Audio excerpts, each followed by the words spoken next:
पूर्वी, अरे पूर्वी, अरे हटो यार, अरे पूर्वी, अरे वेरी गुड, तुमने तो कमाल कर दिया भाई। Thank you very much, thank you very much, तुम कमाल हो यार। अरे सालों के साहब, ऐसी क्या बात हो गई जो खुशी से आपकी छाती फूल गई? अरे यार तुम्हें पता नहीं, वो पूर्वी ने मुझे सलाह दी थी ना वो लेटर लिखने की। अरे भाई मैंने अपनी गर्लफ्रेंड को एक अच्छा सा लेटर लिखा, फूलों का गुलदस्ता भिजवाया और बस उसको गुस्सा तो गायब। क्या बात सर, ये तो बहुत ही अच्छी बात है, मुबारक हो सर। अरे भाई रहने दो, अपनी मुबारकबाद आप अपने पास रखिए, पहले भी झेल चुका हूँ यार मैं तुम्हें। अरे सर, गिफ्ट में कैंची दी आपने और गलती मेरी। अरे यार ऐसे वक्त पे कैंची की याद दिलाना जरूरी है क्या यार? मैंने कहा था ना सर कि आपका लिखा हुआ खत पढ़ के वो खुश हो जाएगी। अरे वेरी गुड पूरी, तुम कमाल हो। आइंदा से इस मामले में कोई टिप्स लेनी होगी ना बेटा, मैं सीधा तुम्हारे पास आऊंगा। यस। अरे डॉक्टर साहब, पूर्वी से क्यों, आप तो ये तालिका से भी ले सकते हैं और उसके लिए आपको यहाँ ब्यूरो में आने की जरूरत भी नहीं पड़ेगी। अरे नहीं था यार, तुम समझते नहीं हो यार, तारिका की इस मामले में जरा पसंद कमजोर है यार। डॉक्टर साहब, अभिजीत के बारे में अगर कुछ कहना है तो मेरे सामने तो प्लीज आप। अच्छा, बुरा लगा ना, बुरा लगा, कोई बात नहीं है यार, मैं भी अपना वक्त बर्बाद नहीं करना चाहता ये डिस्कस करके यार। अरे मेरे पास टाइम नहीं है, मुझे फेशियल कराने जाना है यार। सर, फेशियल और आप? क्यों, मैं फेशियल क्यों नहीं है? नहीं, बिल्कुल सर, करना चाहिए, आपको फेशियल करना चाहिए। हाँ, और आज तो जरूर करना चाहिए यार। बिल्कुल। यू नो डेटिंग है, डिनर पे जा रहा हूँ गर्लफ्रेंड के साथ यार। बहुत अच्छी बात है सर, उम्मीद करते हैं कि जब तक आप दोनों का डिनर खत्म हो जाता है तब तक हम लोग ये केस सॉल्व कर देंगे। यस यस ऑफ कोर्स, तुम केस सॉल्व करो, मैं डिनर सॉल्व करता हूँ। बाय पूर्वी, बाय।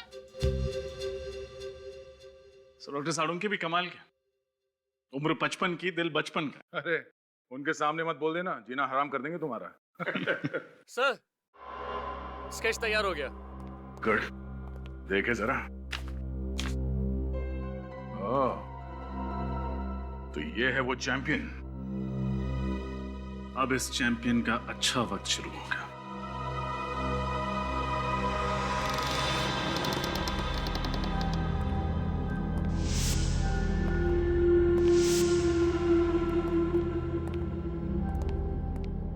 देखो कहां छुप के बैठा है।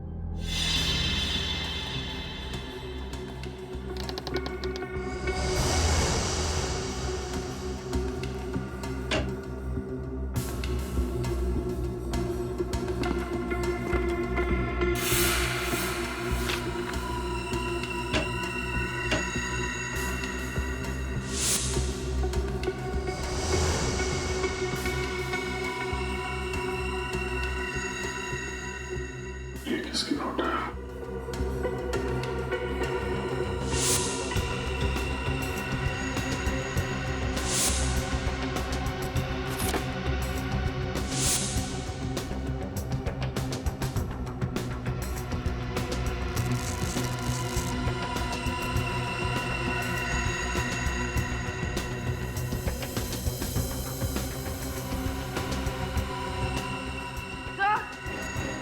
आप बोलिए।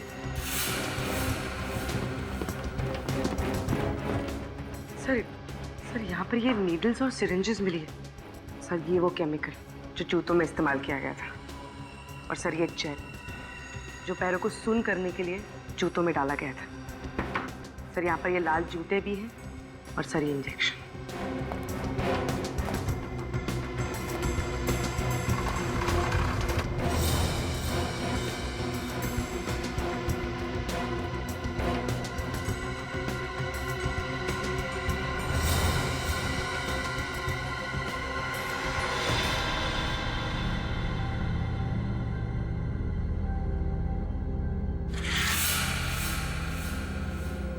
मतलब इन सब के पीछे पीयूष का ही हाथ है।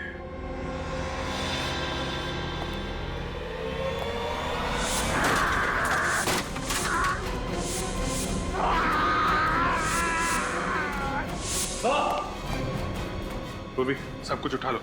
विनीत,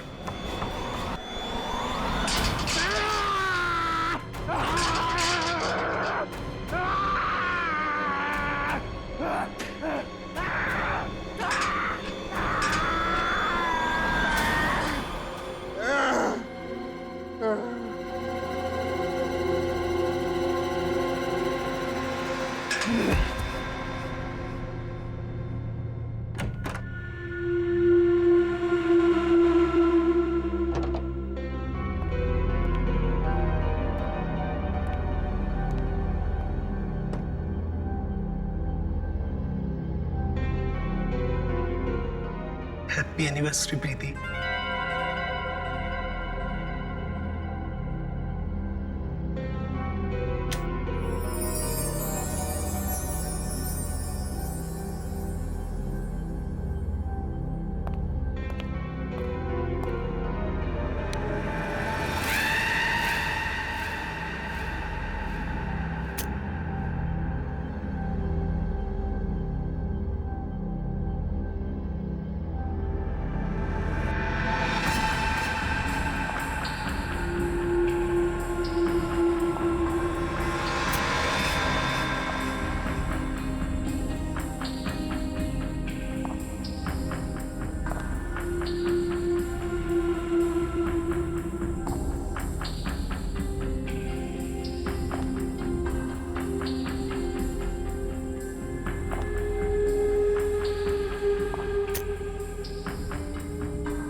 क्या बात है प्रीति,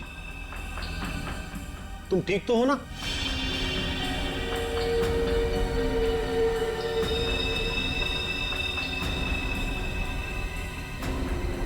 तुम कुछ बोलती क्यों नहीं?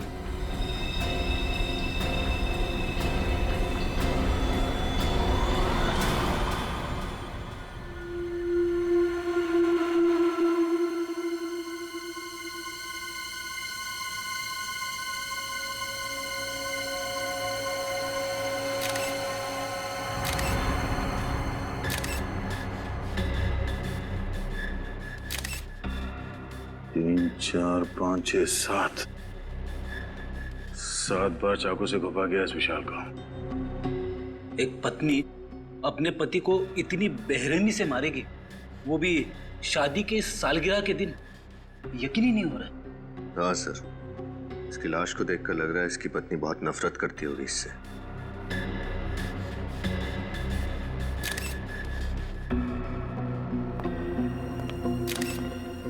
आप लोग कौन है विशाल के? हम लोग दोस्त हैं सर। दोस्त? कब से जानते हो तुम विशाल और प्रीति को? सर हम उन्हें कॉलेज टाइम से जानते हैं सर। इन दोनों के बीच रिश्ते कैसे हैं, संबंध कैसे थे? सर वो एक दूसरे से बहुत प्यार करते थे। आज तक कभी उन्होंने एक दूसरे से ऊंची आवाज में भी बात नहीं की थी। अच्छा, तो आज ऐसी क्या बात हो गई कि प्रीति ने विशाल को इतनी बेरहमी से मारा? कुछ समझ में नहीं आ रहा है सर, प्रीति ऐसा कैसे कर सकती है? सर विशाल आज सुबह बहुत खुश था।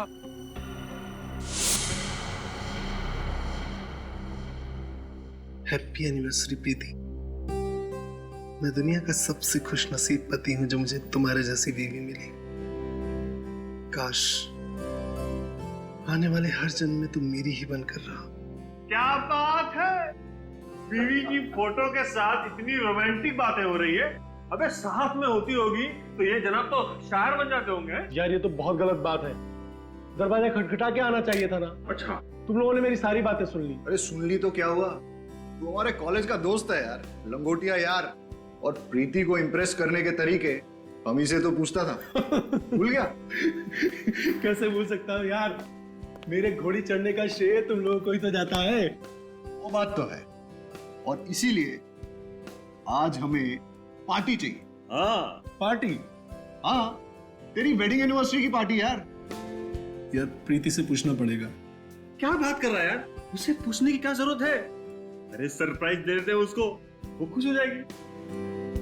आइडिया तो अच्छा है, ठीक कह रहा तू। मैं भी कुछ ऐसा ही सोच रहा था, है ना? तो आज रात 10 बजे पार्टी पक्की। Done done done done done. और फिर जब हम अंदर घुसे तो हमने देखा विशाल जमीन पे पड़ा हुआ था और प्रीति उसके पास बेहोश थी।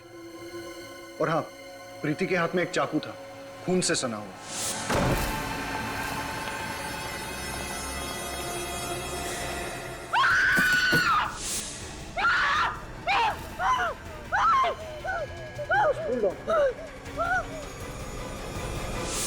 अच्छा, विशाल ने पिछले कुछ दिनों में प्रीति के बर्ताव के बारे में कुछ कहा कि वो किसी बात को लेकर टेंशन में थी या विशाल से किसी कारण वो परेशान थी? नहीं सर, विशाल ने कभी ऐसा कुछ नहीं कहा। हाँ सर, लेकिन वो ये कह रहा था कि आजकल वो प्रीति को टाइम नहीं दे पा रहा था। एक्चुअली काम में बहुत बिजी था। आखिरी बार आपने कब बात की प्रीति से? आज शाम को ही बात की थी मैंने उससे। वो बहुत खुश थी, बहुत ही खुश।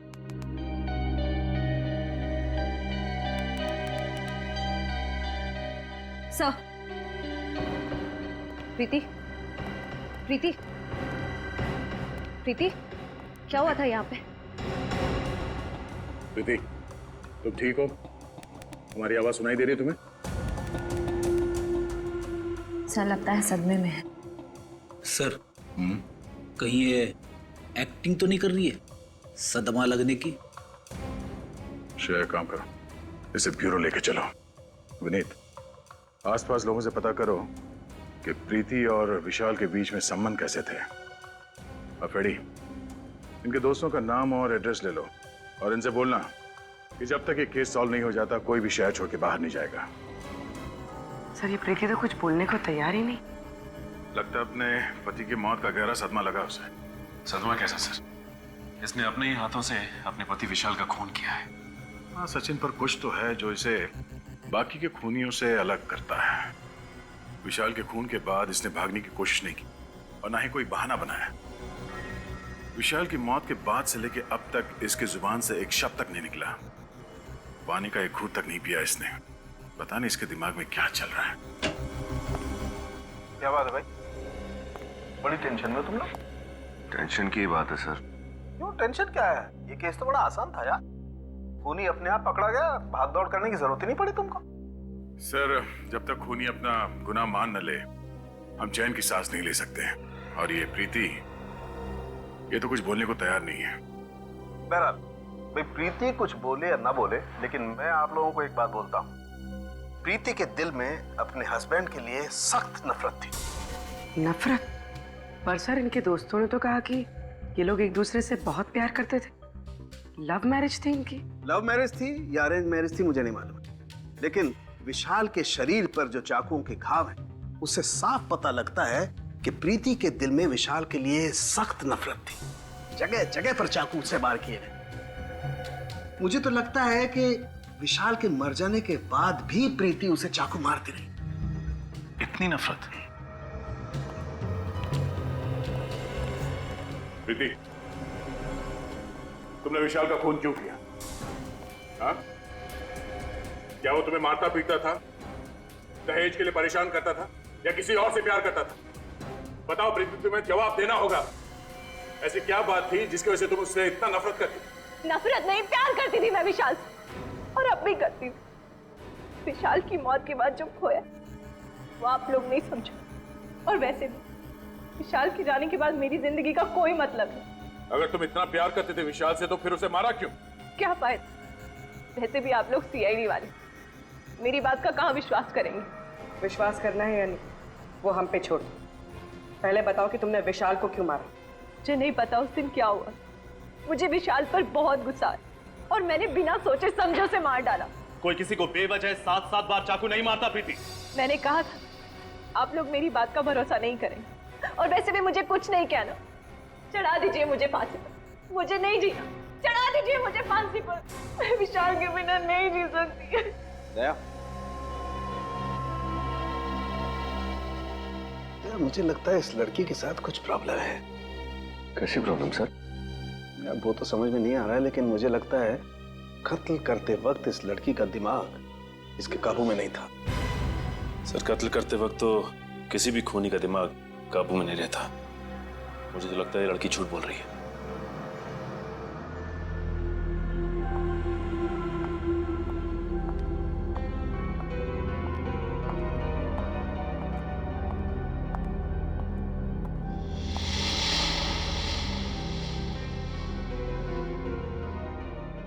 आ गई तू?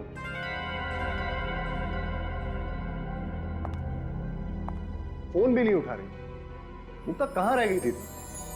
कब से इंतजार कर रहा हूं। क्या हुआ? सब ठीक तो है ना? ओ, समझ गया। लगता है इस बार तुमने फिर से क्रेडिट कार्ड की लिमिट एक्सीड कर दी है ना? डोंट वरी, मैं कमाता किसके लिए हूं यार? तुम्हारे लिए। अभी बहुत लेट हो रहे हैं, चलते हैं, ठीक है?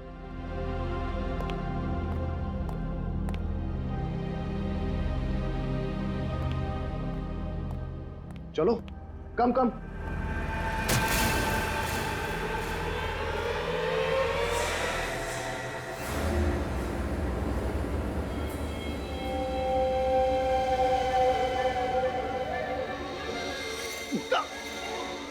ये क्या किया तुमने? क्या कर रही हो ये?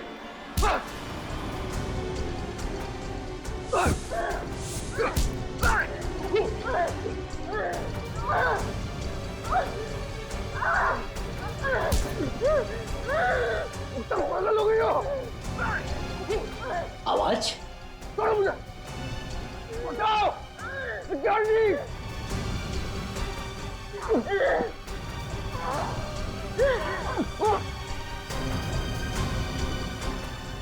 छोड़ो!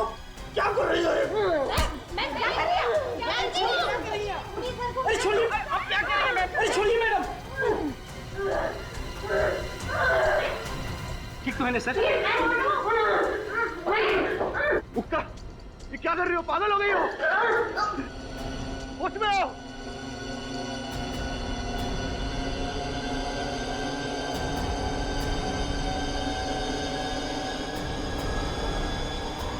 मुक्ता!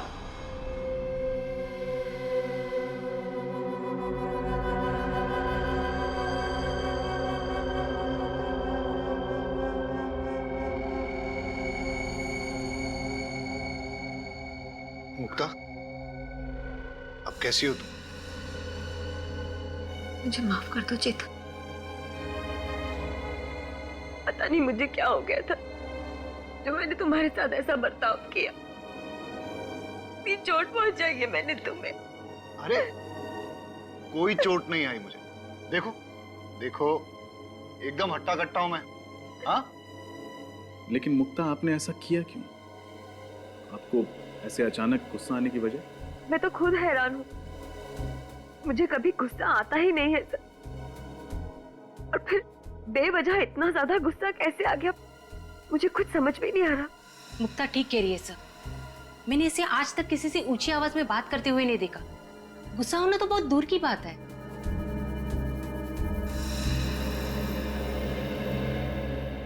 तो आप दोनों का कहना है कि आप लोगों ने अपने अपने पतियों पे इसलिए हमला किया क्योंकि आप लोगों को अचानक उन दोनों पे बहुत तेज गुस्सा आने लगा।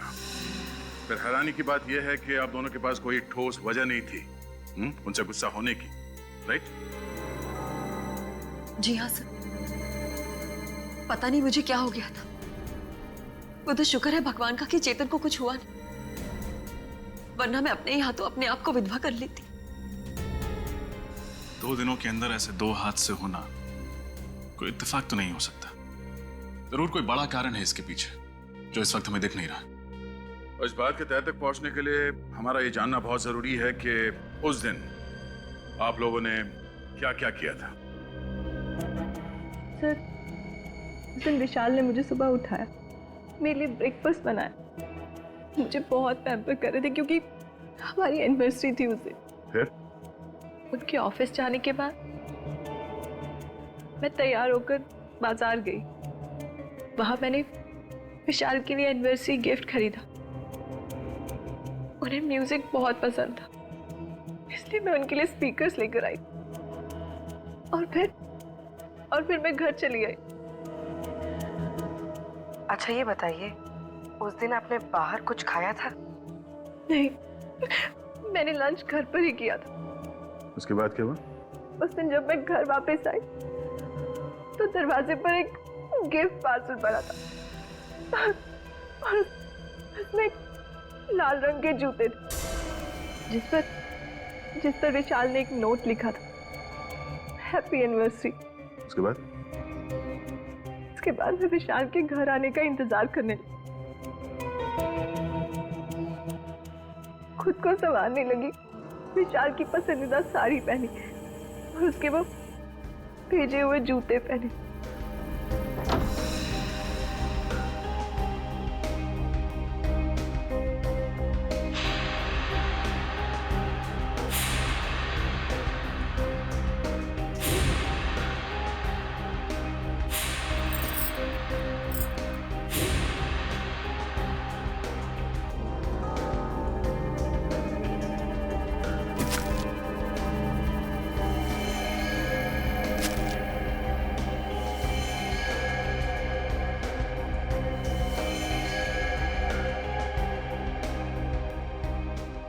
और जब वो घर लौटे तो मैं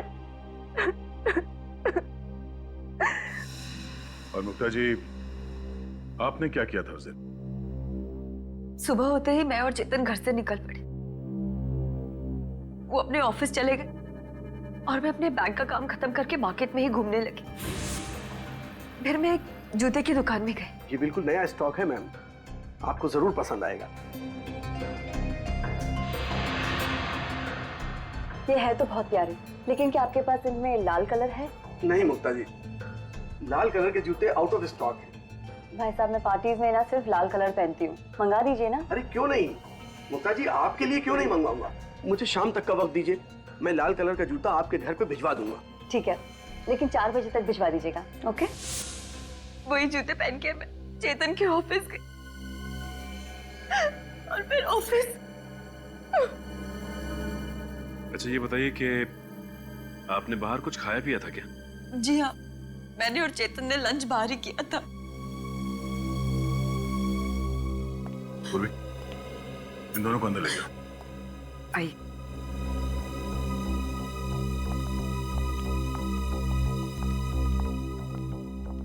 आई।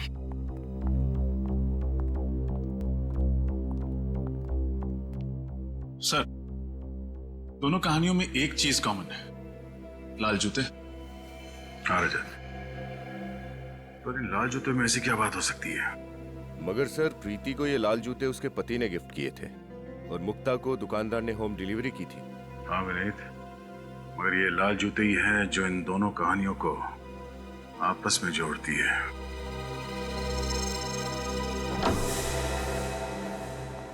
घर की अच्छी तरह से तलाशी लो, देखो लाल जूते कहीं मिलते हैं क्या।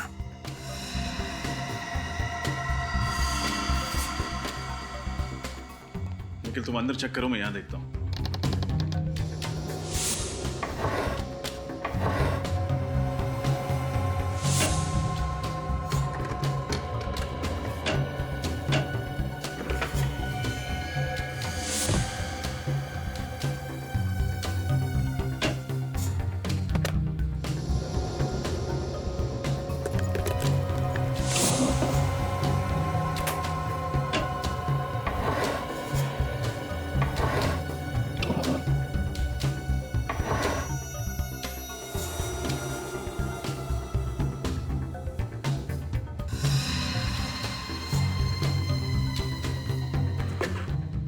यहाँ तो कोई लाल कलर की लेडीज शू नहीं है।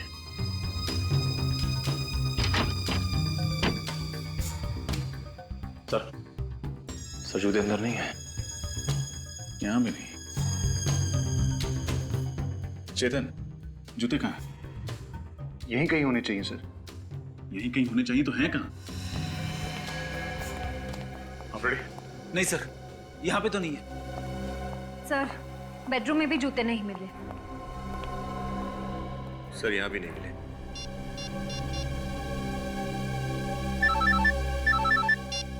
हाँ बोलो। हमने मुक्ता के घर को अच्छी तरह छान लिया, जूते नहीं मिले। इसका मतलब साफ है कि गड़बड़ उन जूतों में ही है, इसलिए हमारे पहुंचने से पहले खूनी ने वो जूते गायब कर दिए। ये लाल जूते गए तो कहाँ गए? सर, ये केतु है, मुक्ता जी के घर यही गया था जूते देने। सर, मुझे कुछ नहीं मालूम सर, मैं तो सिर्फ जूते देकर वापस आ गया था सर। थोड़ा याद करके बता, जब तुम मुक्ता को उसके जूते देने जा रहे थे तो रास्ते में कुछ हुआ, शायद तुमने थोड़ी देर के लिए जूतों को लावारिस छोड़ दिया, या फिर किसी ने उन्हें बदल दिया, कुछ अलग, कुछ अजीब, कुछ भी।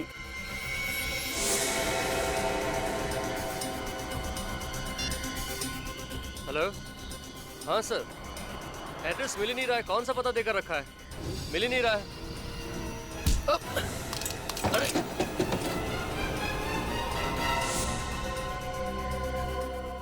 इसका मतलब जो आदमी केतु से टकराया उसने जूते बदल दिए? हो सकता है पंकज, और अगर जल्दी ही उन खूनी जूतों का राज पता नहीं चला तो शायद कुछ और पति मारे जाएंगे अपनी पत्नियों के हाथों।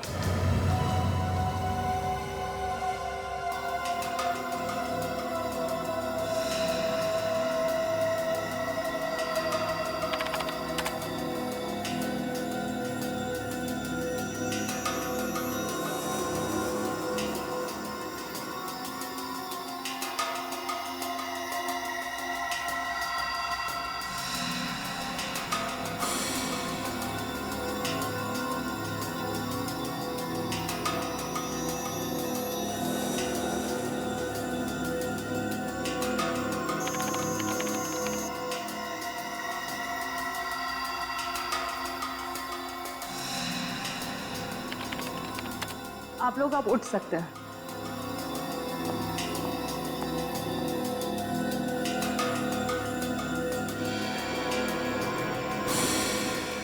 ओ, ये चक्कर है। क्या चक्कर है डॉक्टर साहब? अभिजीत, मुझे खूनी का पता लग गया। कौन है सर? जूते।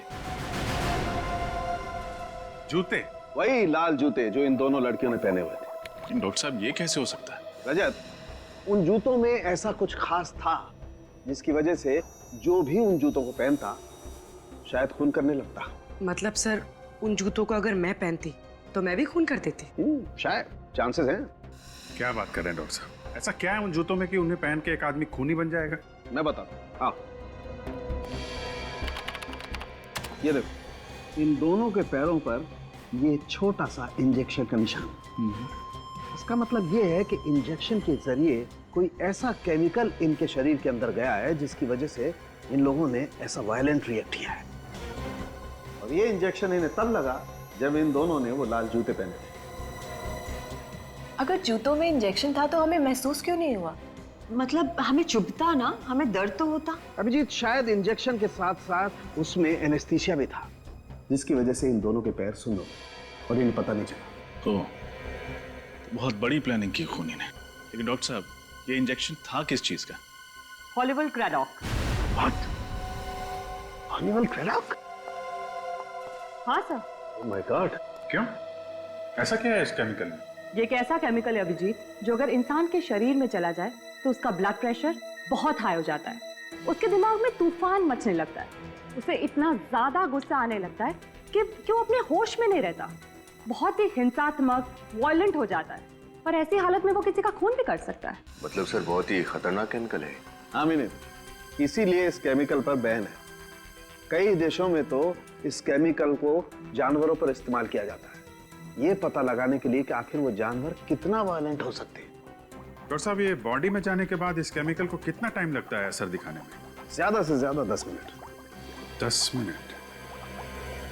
लाल जूते और उसमें ये केमिकल वाले इंजेक्शन। सर, एक बात तो तय है, खूनी ने प्रीति और मुक्ता के बारे में अच्छे से रिसर्च की थी। वो जानता था कि मुक्ता का पसंदीदा जूतों का ब्रांड कौन सा है। इतना ही नहीं रजत, खूनी को अच्छी तरह से मालूम था कि कौन सा वक्त सही है उन दोनों के लिए अपने पति विशाल और चेतन को मारने के लिए। हाँ सर, अगर ये खून करने की कोशिश इन लोगों ने उस वक्त की होती जब वहां लोग मौजूद थे, तब शायद इनका प्लान फेल हो जाता। बिल्कुल हो जाता कि वहां पे मौजूद लोग विशाल को बचा लेते। असली खूनी को अच्छी तरह से पता था कौन से वक्त पे इस जुर्म को अंजाम देना चाहिए। सर, ये प्रीति और विशाल का घर में अकेला होना तो समझ में आता है, लेकिन मुक्ता तो चेतन के ऑफिस में गई थी ना, तो उसे कैसे पता चला कि चेतन ऑफिस में किस वक्त अकेला रहने वाला है? इस मुक्ता से पूछ लेते हैं। सर, कुछ पता चला ये सब कौन कर रहा था?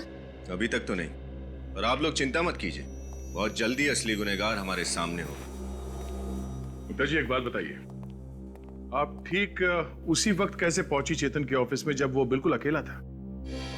सर मैं तो 4 बजे जाने वाली थी, लेकिन इनका फोन आया था कि मैं 4 बजे ना जाके 6 बजे जाऊं। ये मीटिंग में बिजी थी। मतलब चेतन ने तुम्हें खुद 2 घंटे देरी से आने के लिए कहा? क्या कह रही हो मुक्ता?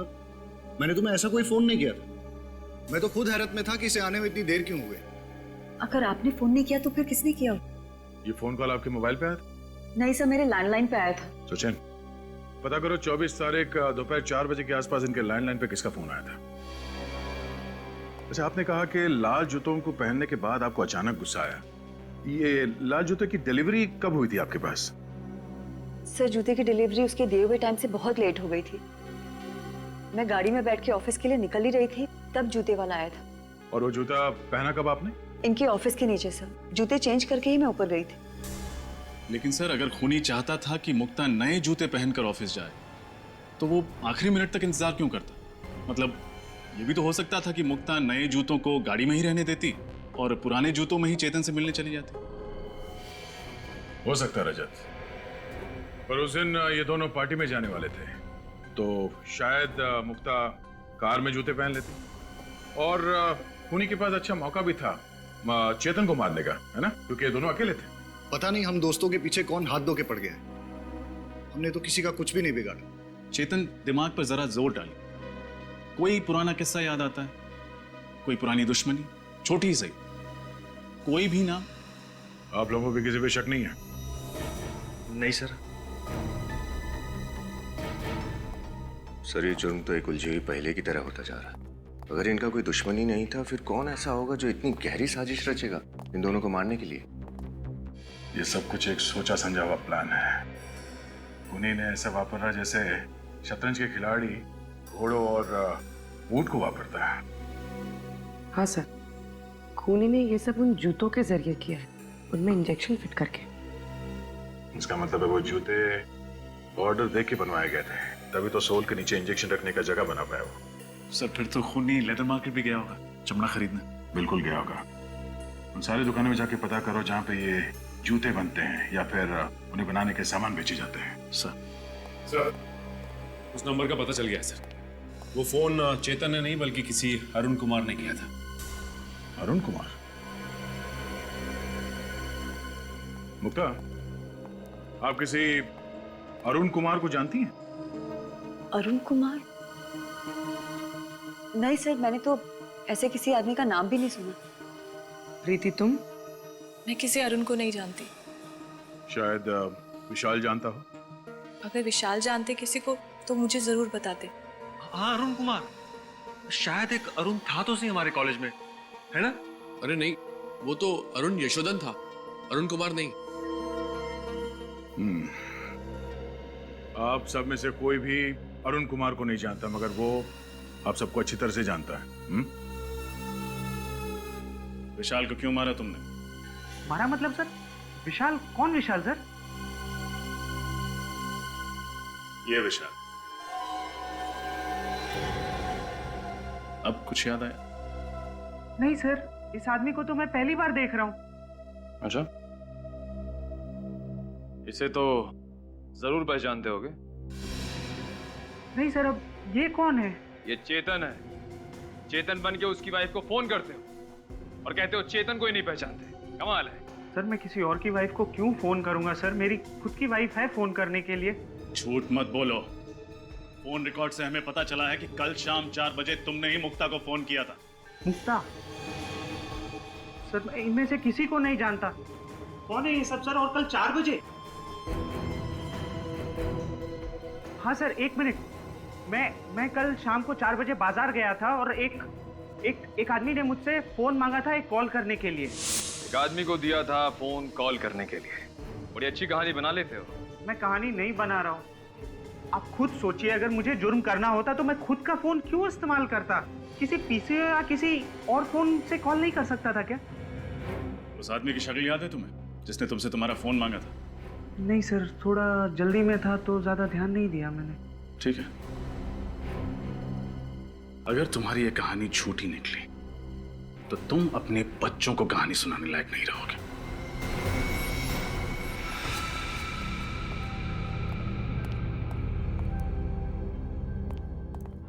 क्या हुआ पीयूष? तूने हम लोगों को अचानक क्यों बुला लिया? मुझे तुम लोगों से जरूरी बात करनी है। हाँ बोलना। मुझे लगता है वो वापस आ गया है। व्हाट? पागल तो नहीं हो क्या तू? अरे यार मैं ठीक कह रहा हूँ। विशाल ऊपर पहुंच गया, चेतन मरते मरते बचा। इससे पहले कि हम दोनों का टिकट कट जाए, हमें सब कुछ सीआईडी को बता देना चाहिए। दिमाग तो नहीं खराब हो गया तेरा? अगर सीआईडी को इस बात की भनक भी लग गई ना, तो तू सोच नहीं सकता वो हम लोगों का क्या हाल करेंगे।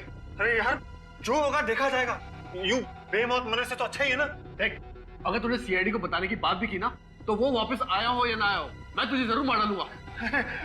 अरे मुझे बचा ले यार। मैं पागल हो रहा हूँ, पागल। मेरा दिमाग फट रहा है, दिमाग। मैं मरना नहीं चाहता, मैं मरना नहीं चाहता, मैं जीना चाहता हूँ, मैं जीना चाहता हूँ। पीयूष, तू घबरा मत, कुछ नहीं होगा हम लोगों को, सब ठीक हो जाएगा। डोंट वरी, हम तेरे साथ हैं ना। मैं मरना नहीं चाहता हूँ, मैं जीना चाहता हूँ। मैं मरना नहीं चाहता, मैं मरना नहीं चाहता। Please help me. Come.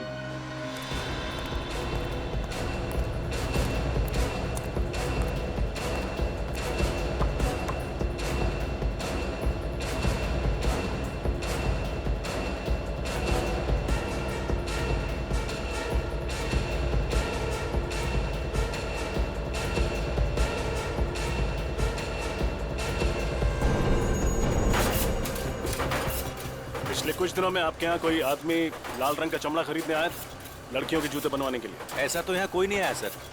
Sir आया था, मैनेजर साहब से मिला था। काफी कम लेदर चाहिए था उसे, वो भी लाल रंग का ही चाहिए था साहब। कौन था वो? चेहरा याद है उसका? मुझे तो नहीं साहब, मैनेजर साहब को याद होगा। ये मैनेजर कहाँ, बुलाओ जरा उसको। मैनेजर साहब छुट्टी पे गए हैं। छुट्टी पे गया। फोन लगाओ उसे, बोलो सीआईडी ने ब्यूरो में बुलाया स्केच बनवाने के लिए। पूर्वी, सब कुछ उठा लो। विनीत,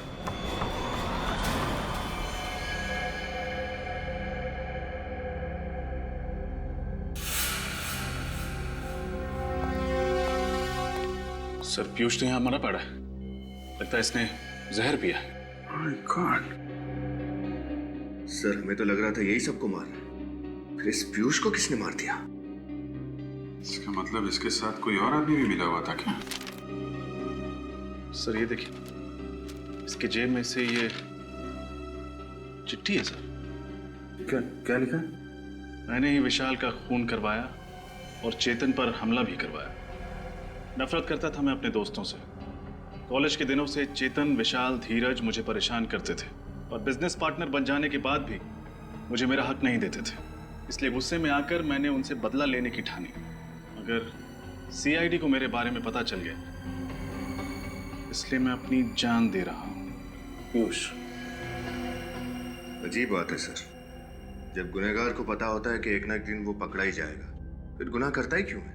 और इसने तो सीआईडी के डर से खुदकुशी कर ली। बात कुछ हजम नहीं हो रही है विनीत। ये आदमी अपने दोस्तों से बदला लेना चाहता था। इतनी लंबी प्लानिंग की उसने बदला लेने के लिए, और अभी इसका बदला पूरा भी नहीं हुआ। डर के मारे आत्महत्या करेगा क्या?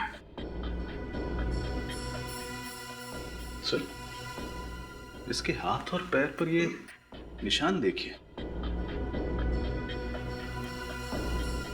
रस्सी के बांधने का निशान। पीयूष को बांध के रखा था? लगता तो है सर, लेकिन जब ये ब्यूरो आया था तब तो कोई निशान नहीं था। और ये निशान काफी गहरे हैं, लगता है काफी दिनों से बांध कर रखा गया था इसे।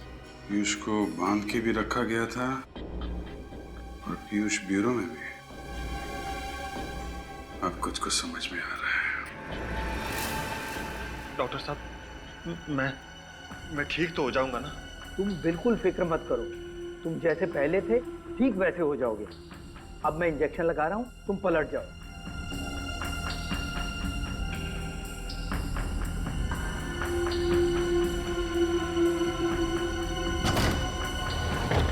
कौन हो तुम लोग? सीआईडी। पीछे हटो।